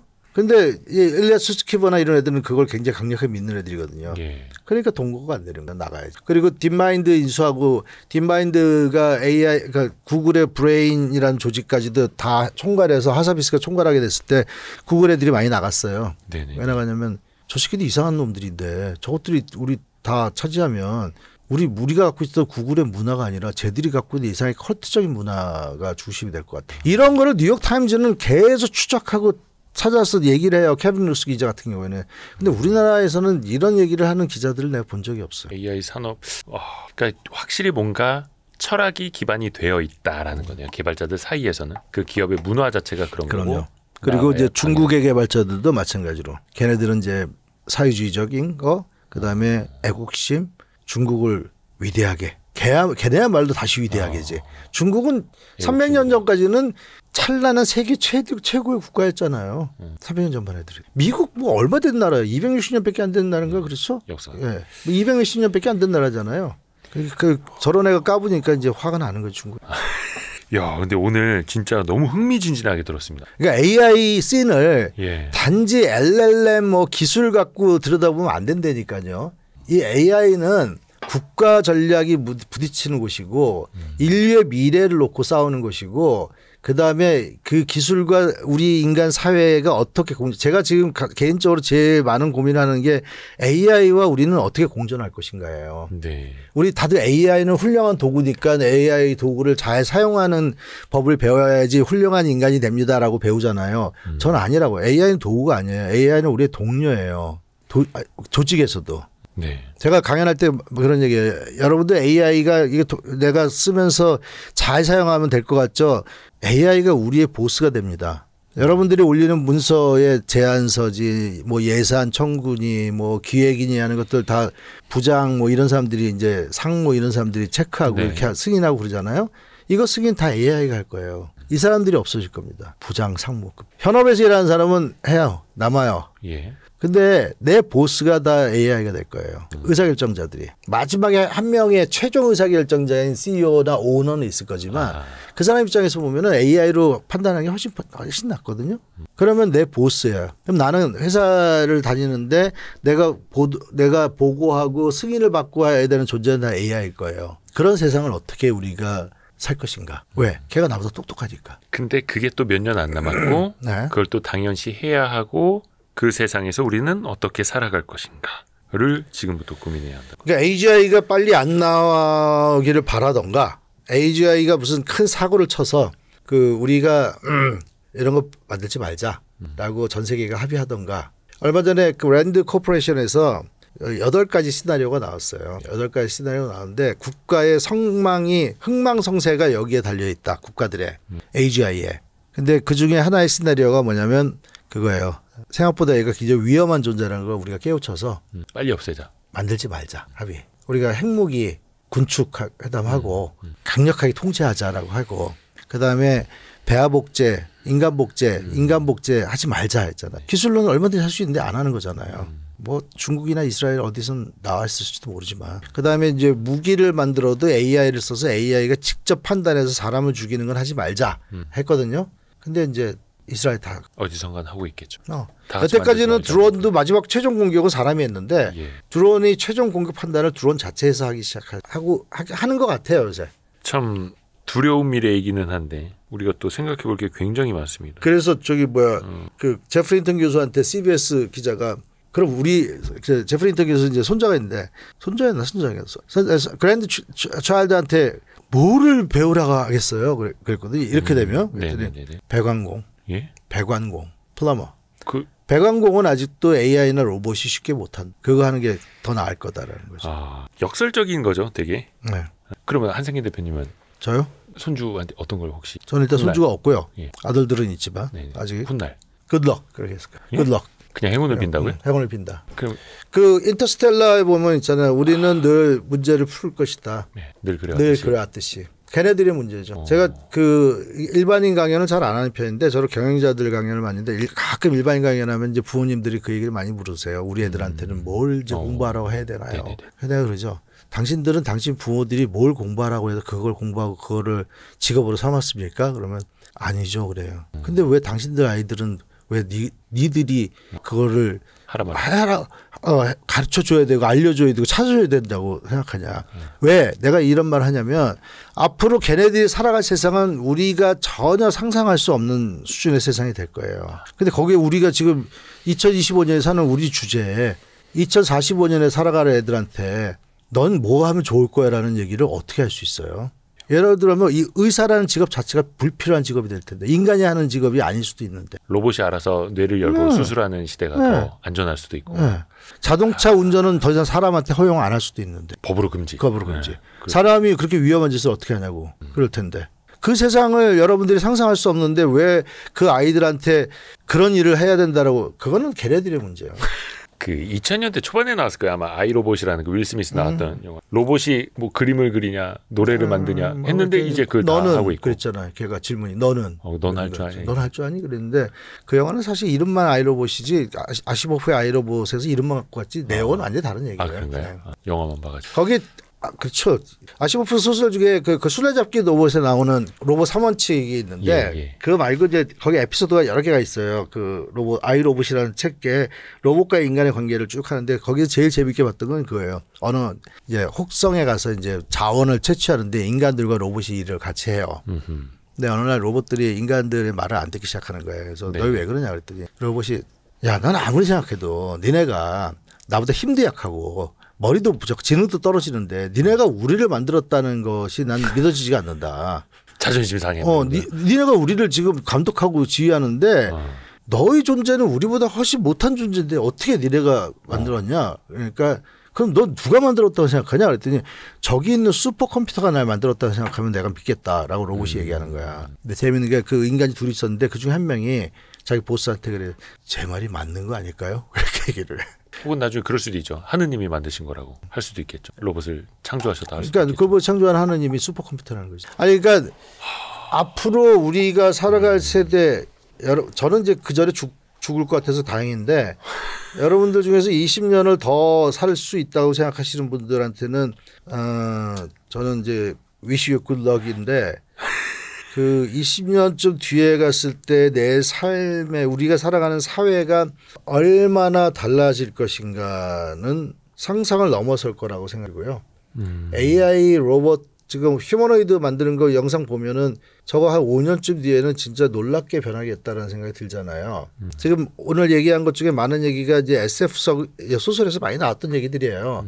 허 영화 우리 챗GPT 처음 나왔을 때 이제 이거 완전 허잖아 막 이랬잖아요. 네. 이제 똑같이 되고 있죠. 네. 그 카메라 비전도 보여주면서 음성으로 대화하고. 지금 아스트라 프로젝트 같은 거 구글의 아스트라 프로젝트 완전히 허하는 거 다 한단 말이에요. 내가 걔하고 감정적 교류를 하고 감정 어태치먼트를 할 거야. 이모셔널 어태치먼트라고 그래서 그다 의인화시키고 인간이 갖고 있는 약점 중에 하나가 모든 거를 의인화시키잖아요. 네네네. 강아지 고양이 보고 그렇죠. 내 말 다 알아듣는다 그러고 너무 똑똑하다 그러고 강아지가 내 말 알아들으면 그게 강아지야. 나는 그런 말 할 때마다 강아지가 하는 말이 들리기 시작하면 넌 병원에 가야 된다라고 얘기를 해요. 네 말을 강아지가 알아듣는 것까지는 내가 괜찮아. 근데 강아지가 네 말을 한다고 생각하는 순간 넌 병원에 빨리 가 그러는데 그 이제 식물이 그러면 그런다고 얘기하잖아요. 우리가 농담이 있는데 근데 말하는 강아지가 등장할 거예요. 나랑 대화를 하는 로봇이요. 네. 근데 외관은 일반 강아지랑 구별이 잘 안 돼. 우리는 이미 애니메이션에서 많이 익숙해져 있기 때문에 거부감도 별로 없겠네요. 걔는 모이도 안 먹죠. 아니 모이라 이제 사료도 안 먹죠. 똥도 안 싸죠. 그다음에 아프지도 않죠. 붓지도 않죠. 배터리만 갈아주면 되나? 충전만 시켜주면 내가 데리고 살 수 있는. 그러면 우리와 생명체의 관계도 굉장히 패트니 애완이니 이런 개념은 달라질 거고. 그게 결국은 사람을 대체하기 시작. 결혼하셨어요? 예, 그럼요. 네, 몇 년 되셨어요? 나 43년. 결혼 아직 20년 좀 안 됐습니다. 내가 41년 됐구나. 41년. 누구나 다 선택을 다양하게 할 수 있다면 더 이상 인간과 결혼 생활을 하면서 힘들게 살지는 않아요. 힘드신가요? 노 코멘트. 근데 저는 이제 외국에 살아요, 와이프가. 그래서 1년에 반은 같이 살고 반은 따로 사는데 그런 자유로움이 좀 있으니까 서로 간에. 근데 연애 안 하잖아요. 지금. 젊은 친구. 젊은 사람들도. 근데 연애의 대상이 달라질 수 있어요. 걔네가 10년쯤 안 되면 20년. 2045년도 되면 인간이 1000년 이상 살 수 있다라는 레이 커즈와일 옹이 그 특이점이 가까이 왔다라고 책을 썼다. 최근에 더 가까이 왔다고 썼죠. The Singularity is Near라고 하는 우리나라에서는 우리가 SF 영화나 SF 소설에서 상상할 수 있었던 세상이 다가오는데 내 생애 안에 그거를 위해서 인간이 어떻게 현명하게 대처할 것이 굉장히 중요한 주제에 떨어지는 거고요.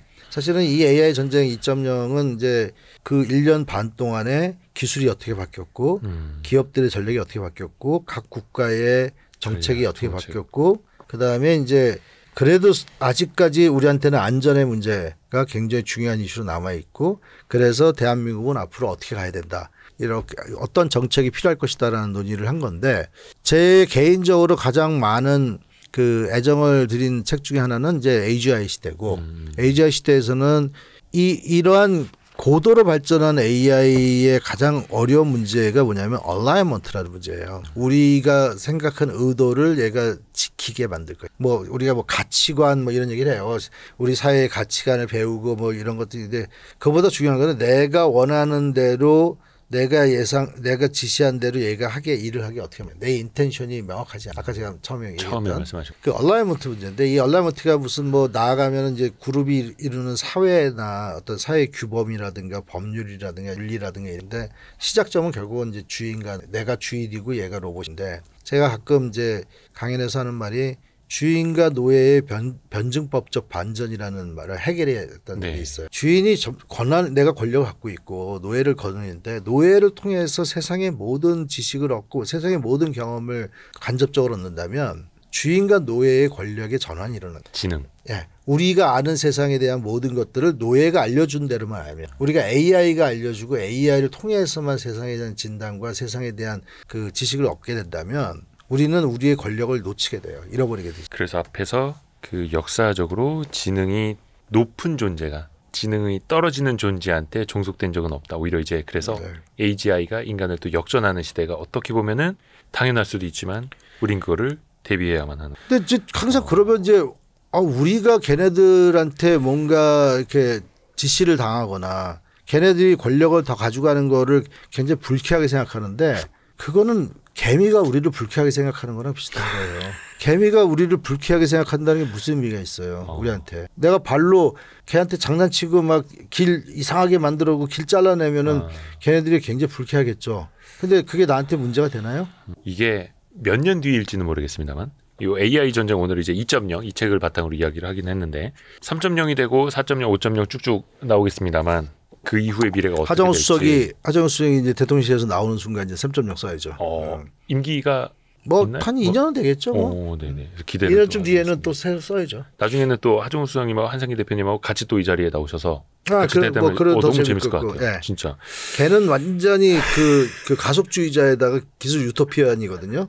저는 두모고 그래서 우리 만나면 굉장히 그런 걸로 많이 싸워요. 기대를 해보겠습니다. 예. 저랑 뭐 나이 차이가 많은 선후배 관계니까 같은 거예요. 편하게. 그러니까 오늘 진짜 많이 배웠고 덕분에 이 AI에 대한 생각이 또 덕분에 많이 좀 넓어진 것 같습니다. 태그 프론티어의 한상기 대표님과 함께 너무 감사드립니다. 고맙습니다. 네. 고맙습니다. 네, 감사합니다. 고생하셨습니다. 네. 아유, 고생하셨습니다.